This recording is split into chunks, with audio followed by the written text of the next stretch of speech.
विद्या शिरोमणि आचार्य श्री समय सागर जी महाराज सत्संग के मंगल सानिध्य में जबलपुर स्थित पिसनहारी की मढ़िया जी में श्री दयोदय तीर्थ गौशाला का भव्य पंचकल्याणक प्रतिष्ठा महोत्सव का भव्य आगाज 1 दिसंबर से हो चुका है।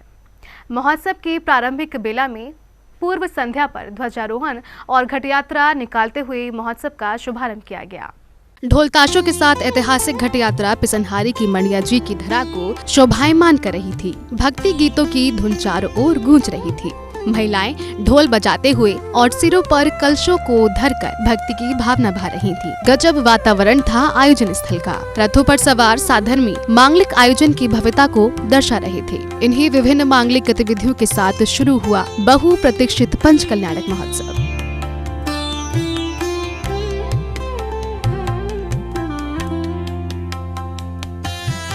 1 दिसंबर का पावन दिन संत शिरोमणि आचार्य श्री विद्या सागर जी महाराज सत्संग की असीम अनुकंपा से जबलपुर स्थित पिसनहारी की मढ़िया जी में श्री दयोदय तीर्थ गौशाला का भव्य पंच कल्याणक प्रतिष्ठा महोत्सव की शुरुआत ध्वजारोहण के साथ हुई। आचार्य श्री समय सागर जी महाराज सत्संग के सानिध्य में सौभाग्यशाली परिवारों ने बाल ब्रह्मचारी विनय भैया जी बंडा वालों के निर्देशन में ध्वजारोहण की क्रिया को संपादित किया।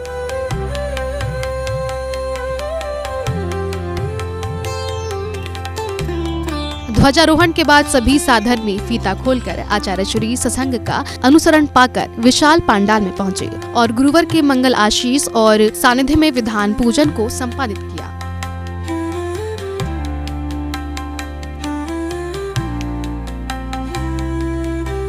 विभिन्न गतिविधियों के बीच आचार्य श्री ने सभी को मंगल देशना देते हुए पंच कल्याणक के उच्च गोत्रों का व्याख्यान मंगल देशना में किया। आचार्य श्री ने कहा कि सारे पात्रों का पुण्य एक तरफ और तीर्थंकर का पुण्य एक तरफ है और ये तीर्थंकर पद मांगने से नहीं मिलता, किंतु विशिष्ट अनुभव को लेकर के जो उच्च गोत्र का बंधु होता है वह तीर्थंकर ही करते हैं। चक्रवर्ती भी है, इंद्र है, अहमिंद्र है, बहुत सारे देवगण हैं और मनुष्य लोक में भी मंडलेश्वर है, महामंडलेश्वर है। इसके और उच्च कोटि के कोण अर्ध चक्री ये सारे एक तरफ और तीर्थंकर का पुण्य एक तरफ है। सोचो, विचार करो। और यह तीर्थंकर पद मांगने से पद नहीं मिलता, तो क्या करने से मिलता है महाराज? हम भी वैसा कर लें। ये त्याग का परिणाम है।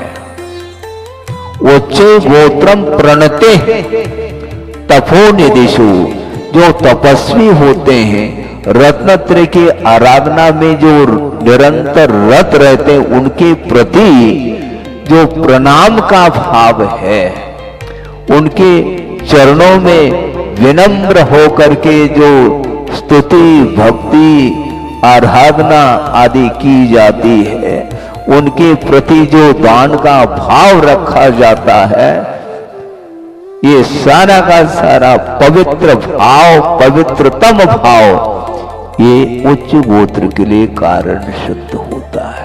श्री दर्शनोदय तीर्थ गौशाला की प्रतिष्ठा के लिए ये पंच कल्याणक महोत्सव 7 दिसंबर तक विभिन्न मांगलिक गतिविधियों के साथ आयोजित होगा। पूरे देश से इस महोत्सव में सहभागिता करने के लिए पहुंच रहे हैं। जैन फोकस के लिए जबलपुर मध्य प्रदेश से ब्यूरो रिपोर्ट।